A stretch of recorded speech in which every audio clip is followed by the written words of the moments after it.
On October 3rd, trading on the Moscow exchange ended with another weakening of the ruble. The euro and yuan returned to the record level in mid-August, and the dollar surpassed the psychologically important level of 100 rubles. The latest drop to a three-digit value in August led to the Bank of Russia raising the discount rate twice in a month, and the authorities of the aggressor country discussed the resumption of foreign exchange controls. But all the efforts of the Ministry of Finance and the central bank could only delay the collapse. The ruble has continued to decline as demand for hard currency in Russia increases amid a recovery in imports at a time when the economy is under international sanctions over the war. Russia's major exporters, the main providers of foreign currency, have experienced significant declines in export revenues at the same time, from Bloomberg publication.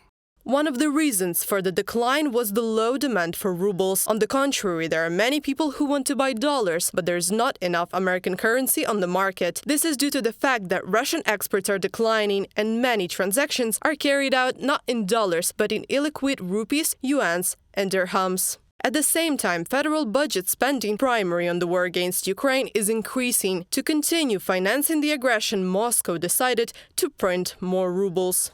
The downside of this printing surfaced relatively recently when the ruble-to-dollar exchange rate reached 100 rubles per dollar. Therefore, printing rubles, yes, they do it, but this in turn leads to the fact that the currency will sink. Accordingly, what they print will lose value. The main source of foreign currency inflow to the Russian Federation remains the export of oil and gas, but neither raising energy prices nor the fact that the state sells a significant portion of oil above the price cap can stop the fall of the ruble. This is the first time in history that we are seeing such a phenomenon when oil prices are rising 90 now somewhere and the ruble is falling. It was always exactly the opposite. Gas prices have slowly gone up, but the incomes of both the population and the treasury are not growing. Russian authorities, meanwhile, see no reason for concern. Putin's press secretary recommended that residents of the aggressor country simply pay less attention to the exchange rate of foreign currency. Judging by their reaction on social media, Russians did not like this advice. Resident Peskov, don't you want to go shopping and look at the prices? Yes, they keep money in rubles, they rub currency with them.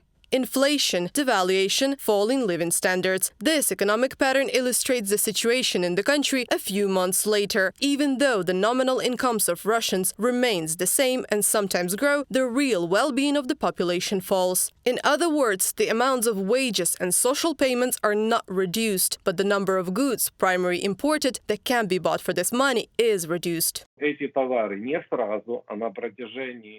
goods will not immediately, but over the course of 3-4 months, rise in price just as the ruble fell. It fell by 10% over the last month, which means that within 2-3 months the price of imports will rise by 10%, and then other goods will rise in price. Other products simply need much more time. The collapse of the Russian currency pulled the Belarusian currency with it. According to the results of trading on the Belarusian currency and stock exchange, the ruble dropped to its lowest level in the last 16 months.